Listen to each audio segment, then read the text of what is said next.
That's what the infinite sign looks like.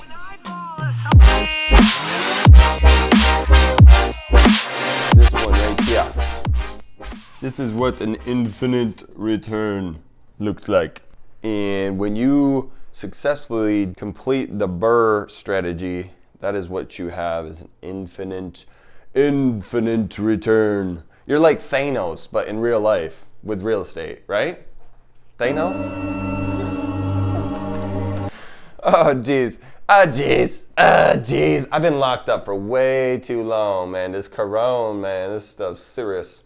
All right, Watson Street, we completed a full-out BRRRR, and I want to compare the traditional route, which everybody thinks that you have to do, is put 25% down, blah, blah, blah. Compare that to the BRRRR method, which this is the strategy that we're using on basically every rental property now. I do not buy unless there's some way to get my money back and continue the process. Otherwise, what happens? Well, I run out of money. I don't have endless amounts of money. That would be great though. So if you have some and you want to throw some at me, woo, that would be great. This hair, dude, it's not looking very good. I've been locked up, they won't let me out. Locked up, they won't let me out. Oh geez, totally losing it, Troy boy. Troy's downstairs. It's kind of awkward because I like yell, you know, and he's working on the phone right now. It's kind of weird. Okay, so anyways, purchase price $124,900. Compare that to the BRRRR method. Same thing, right?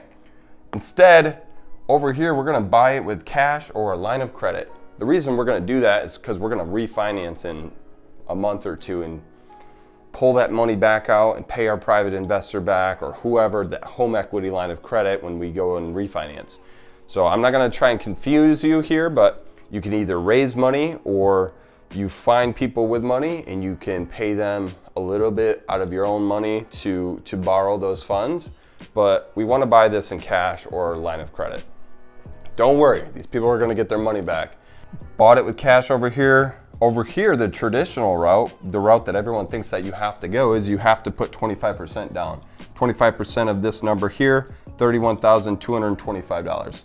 Okay, over here, the house needs a little bit of work, so we're gonna put some flooring, paint, fixtures in there, some new appliances for people to come in because we wanna get as high of rent as we possibly can. The Watson house, we got 2,000, 13 down and 700 upstairs. So we put $14,000 into it. Let's just say we did the same thing on this side. We put 14 grand into it, okay? So now we rented it out for 2 grand, rented it out for 2 grand over here. Okay, now this is the magic part. This person has a loan on the 124.9, right? They have a loan balance of $93,675. Over here, we go to refinance. This is where it all happens, baby. So now we go to the bank and say we want to refinance this property.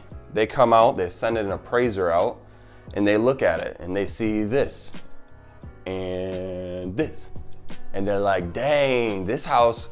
Compare that to other houses with the same bed to bath count, all that jazz. Man, in the area, it looks like these houses are going for 190. Okay, appraiser goes back to the bank, they send the info off, and we do a refinance on 190. So when you refinance, you get to do 75% of this number. So we get a loan on the house for $142,500. When we do that, if you noticed here, the 142.5, compare that to these two together, because remember we bought it for 124, we put 14 into it. See what that is, 138.9. Guess what? That number looks really close to this with some closing costs and stuff in there.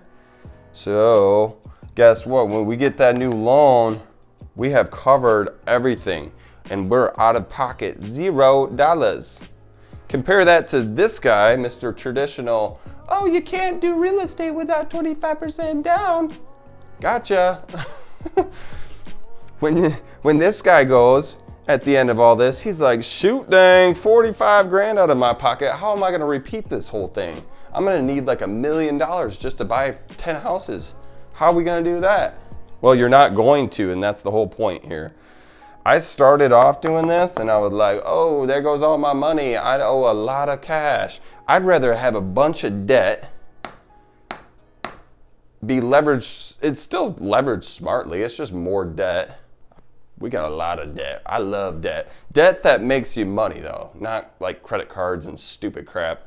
This debt makes me money. So compare this guy, Johnny. We're just gonna call him Johnny. Johnny came out of pocket for $45,000. Mitch came out 0. Ding, ding. And I get to repeat. That's the best part, is I'm gonna go find another one and do the same thing. This is not a new strategy. People have been doing this forever, ever. Some of the old guys that I talk to, they're like, we used to do that. We just didn't even know it was called that. So this is nothing new.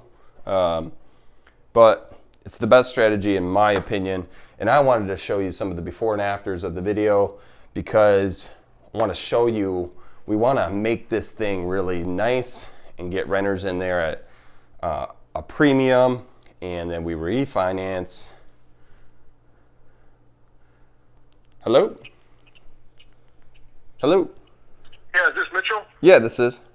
Yeah, this is Driver of the Republic. I got a 30-yard dumpster to drop off for you at 26 East Gooddale. Yes, sir. There's a pickup in the driveway. Oh, okay. Hey, let me call him real quick and get that out of your way. Great, appreciate it. Yep, you bet. Thank you. You're welcome. All right. So we got a flip going on down in Battle Creek. And the guy's in my driveway. Craig, we gotta go, Craig. Well, you guys gotta listen to this guy. It's good. It's good. Hey, Craig. Hey, Mitch. Hey, you gotta move your truck. The dumpster's out front, waiting for you. Anyways, all right. So we're doing we got a couple flips going on. Bunch of rehabs going on for these. We got two. Let's see. We got one BRRRR, and then I'm actually doing a rehab on my own house and doing this same. I'm doing this model, but with my own house, and then I'm gonna move in it, and then I got a rental property on the same parcel that we're gonna put an Airbnb on. So, talk about strategy. A lot of people don't think that there's strategies with stuff, or there's like only one way. That is freaking ridiculous. So, make sure you're learning the stuff that makes you money. Yee-hoo-hoo! Let's go! I like that one better. Troy, what do you think?